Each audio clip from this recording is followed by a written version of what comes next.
Assalamualaikum warahmatullahi wabarakatuh. Saya Risma Nurjana, NIM 185211126 dari kelas MPS 5E, akan menjelaskan soal yang kedua, yaitu tipe manajer yang diperlukan dalam pandangan Islam itu yang tipe bagaimana sih? Jadi di sini saya akan membahasnya sedikit. Jadi berbicara mengenai manajemen sebenarnya tidak dapat dipisahkan dengan perilaku, sehingga dengan pemahaman ini diharapkan akan membawa seseorang bagaimana ia berperilaku secara benar dan juga konsisten, sehingga tanggung jawabnya bukan hanya kepada pimpinan semata, tetapi lebih dari itu tanggung jawabnya yaitu kepada Allah Subhanahu wa Ta'ala. Jadi untuk menjadi seorang manajer adalah seorang yang harus menciptakan orang dalam suatu organisasi dengan latar belakang, karakteristik dan juga ciri-ciri budaya yang berbeda sesuai dengan teknologi dan juga tujuan. Kemudian tugas dari seorang manajer tersebut adalah untuk mengintegrasikan berbagai jenis variabel. Variabel tersebut terdiri dari karakteristik budaya dan juga pendidikan dan yang lain-lain. Kemudian ke dalam suatu tujuan organisasi yang identik melalui penerapan mekanisme adaptasi. Kemudian dalam setiap kegiatan dalam manajemen diupayakan menjadi amal soleh yang bernilai abadi dengan beberapa persyaratan, yaitu sebagai berikut. Yang pertama, niat yang ikhlas karena Allah Subhanahu wa Ta'ala. Jadi dalam surat Al-Bayyinah ayat 5 itu disebutkan bahwa padahal mereka tidak disuruh kecuali supaya menyembah Allah dengan memurnikan ketaatan kepadanya dan dalam menjalankan agama yang lurus, dan supaya mereka mendirikan salat dan menunaikan zakat, dan demikian itulah agama yang lurus. Kemudian yang kedua, tata cara pelaksanaan sesuai dengan syariat. Segala perbuatan kita, apa yang kita lakukan hendaknya sesuai dengan ajaran Allah Subhanahu wa Ta'ala dan juga Rasulnya, dan jangan sekali-kali mengerjakan sesuatu tanpa ada dasar atau contohnya yang bisa disebut dengan bid'ah. Kemudian yang ketiga, dilakukan dengan penuh kesungguhan. Jadi kesungguhan atau mujahadah di sini merupakan bukti dari keikhlasan kita dalam berbuat sesuatu.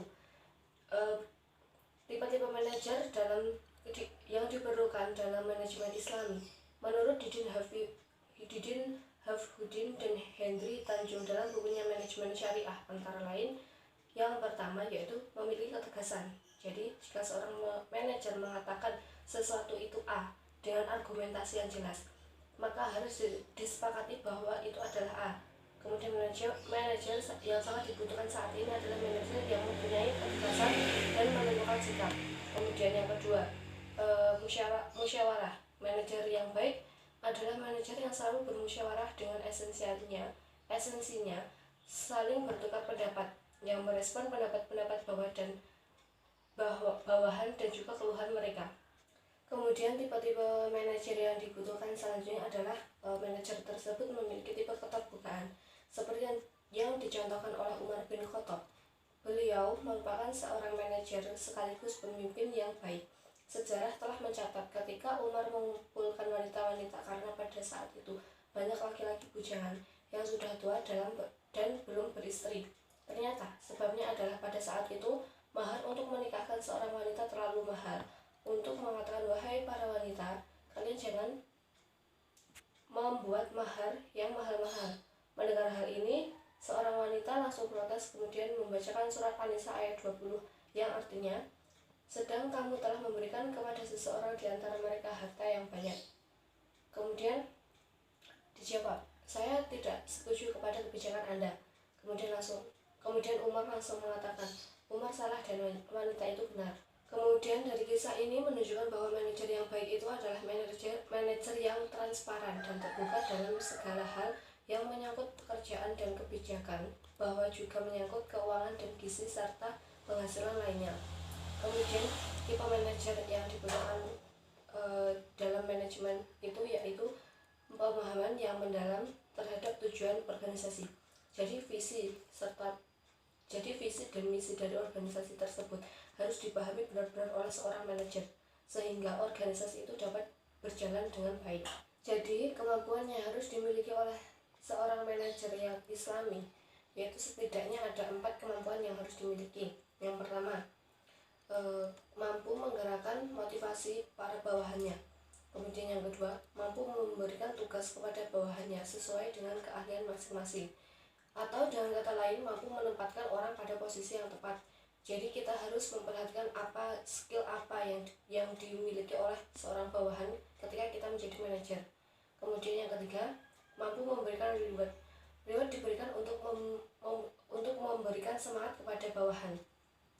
Jadi ketika dia menerima reward,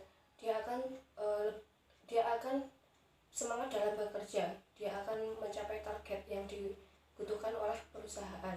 Kemudian yang keempat, mampu memberikan contoh yang baik. Jadi manajer yang Islam itu diharapkan mampu memberikan contoh yang baik. Contoh yang baik di sini adalah berperilaku baik, sopan santun, kemudian bagaimana sikap yang baik yang dia harus lakukan kepada bawahannya.